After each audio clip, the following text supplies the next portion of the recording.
welcome back to my film and TV channel. You're all staying safe and well. We've got a drama to look at today, directed by Kelly O'Sullivan and Alex Thompson, if you know those people, if you follow their work. This is called Ghostlight. Ghostlight, yes, unusual title for what we get. This is a review. It's done on the 1st of August 2024, so any comments and scores was at that date. Fairly a cast I wasn't overly familiar with in this one.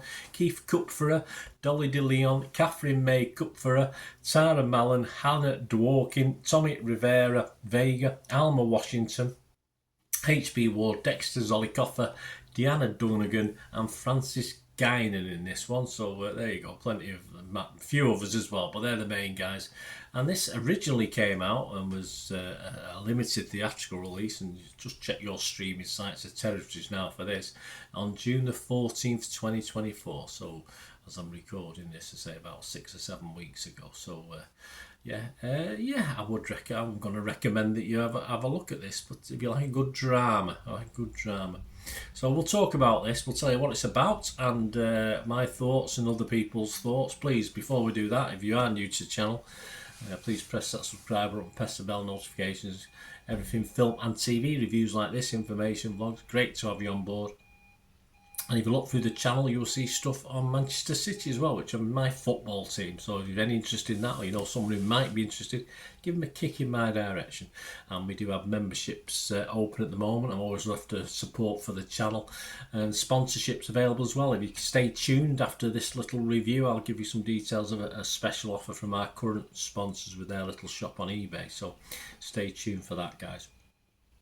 Right, what's it about? Well, when melancholic construction worker Dan, you think he's going to have one of those moments where he snaps, he's sort of bordering on it, and it's not quite, it doesn't pan out quite as you think, but that's the feeling you get with him, that he's just going to, takes it easy, but it can only be pushed so far. Well, most of us are the same, aren't we?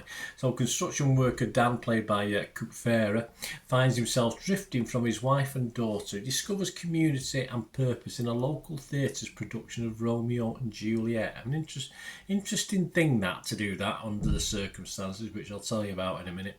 As the drama on stage starts to mirror his own life, well, I think that's the whole idea of it, wasn't it? He and his family are forced to confront a personal loss. I think there's very good chemistry between the grieving family members in this. Though not familiar actors, they do a pretty decent job. Troublesome teens in films are a bit of a bore for me these days, but within the context of this film, it was okay, it was fine. I do get a bit formulaic, pain in the ass teenager. I do get a bit fed up sometimes in these family dramas, but there it is. But as I say, probably more realistic in this one than Summer Watch, or more important to the story, shall I say, than Summer Watch. To me, it always felt real, and the ups and downs with emotions came over very well, although, as I said, to be honest, the link with Romeo and Juliet would have been far too close for home for this troubled family unit to realistically be involved with anything like that. But it obviously helps tell the story, so there you go. You wouldn't have had the story perhaps without it. And despite crossing this believability line for me, it just doesn't wash with me at all. I've witnessed very few movies like this that show how messy things can be within a very small family unit. Yes, life is messy, mistakes are made, and this sort of shows it, and that's what I like about it. Of course, there's a moral to the tale, as there always is, a message to tell and a moral to it all. Just a good realism of a film. If you've got problems of your own at the moment, perhaps watching these will make you feel better about yourself, or if you're happy, this might bring you down a bit. But no, I think by the end, as I say, there's a moral to it all. And I enjoyed it. I did enjoy the film, as I said, even though we did have the standard troublesome teenager you feel like saying, oh, go away sort of thing, but that's not what you can do, is it? And this is why it's nice and messy and real, because it has a real feel to it, apart from the link, of course, with Romeo and Juliet and suicide and what's actually happened to this family. So I say I would have steered well clear of getting involved with Romeo and Juliet under the circumstances, but it helped move the story along. My scores on this one, I'm going to be fresh on Rotten Tomatoes. I'm going to be positive on Metacritic, and I'm going to give this a 7 out of 10 because I did enjoy it as a drama. Rotten Tomatoes give it 84 fresh and no rotten, so 84, 100%. You don't see that very often with such a vast range of critics.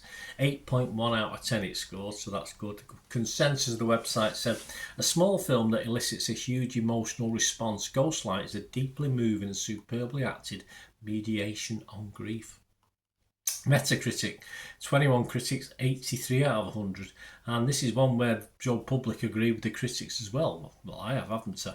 Rotten Tomatoes audience, 97% positivity, 4.7 out of 5. That's pretty impressive. Metacritic users, 9.4 out of 10. Internet Movie Database, I mean, for a drama, 860 as I'm recording this, scores and reviews, 7.6 out of 10. So can't see this dropping much below 7.5, 7.4. Perhaps won't go up too much or at all, but it'll always be hovering around that score. So there you go, guys. Well worth the watch. As I said, it sort of forces the story along into a nice little link up with Romeo and Juliet rather than vice versa. But worth the watch, guys. Well put together. So fill your boots with this one, and also fill your boots, as I said. We do have sponsors at the moment. Piat 6505, they have a little eBay shop where they sell rare movie posters from the 1990s and 2000s. You might see some in the background there, and they do DVDs as well. Over about 600 items, or approaching 600 items, and they're trying to add to that every week. If you can have a look, if you look in the description below, you can copy and paste that link. It goes straight to their shop. You don't have to mess about, or you can just put Piat 6505 in your search engine. And if you do, these are just great for gifts as well, guys. I think the posters start from $8.99.